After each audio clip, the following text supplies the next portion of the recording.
Welcome back. Before we really get started this week, I just wanted to cue you into another fantastic resource for starting off with character sculpting. And that is the My Mini Factory website and the Scan the World collection. And I'm here sorting by popularity on this search. And these are all going to be STL files, which are good for 3D printing, and that's the main push for this website is they scan historical artifacts for the purposes of recreation through digital manufacturing. But that said, it's also fantastic to borrow from some amazing historically posed sculptures. And as we get into characters, you'll quickly find pose and attitude in how a character is presented is extremely important. And I actually would encourage you to just browse through some of this collection on your own time and even potentially consider using one of these or a couple of these as a way to generate your pose for your sculpture. And there's a lot of historical referencing here, and essentially this is just an accelerated method of referencing some existing character work.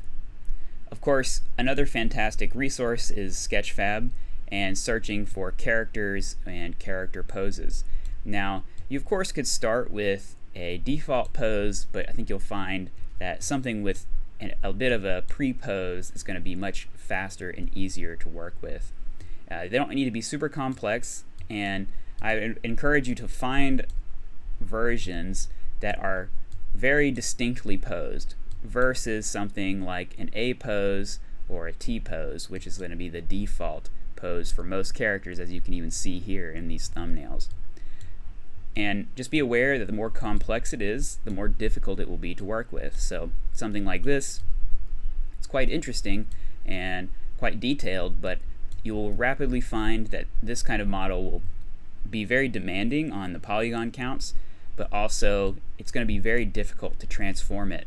And so I actually encourage you to find something that's a bit more basic and very much more fundamentally just about the proportions and the orientation of the limbs, head, and body.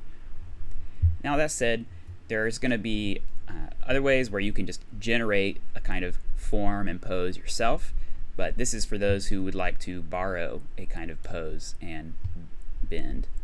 What you'll find a lot of character sketchers and a lot of character artists will do when they're working, though, is they will actually begin from pose references, and you can find different packs of photographs or even base mannequin poses to begin from. This is another great way to find some interesting inspiration for how you might start to orient your sculpture. Artists with characters are extremely tuned in to the pose and what that conveys for their character in a given image. So I definitely encourage you to just kind of browse around in the same way you might be browsing for 3D. You might also find it interesting to reference a 2D image for your character's pose.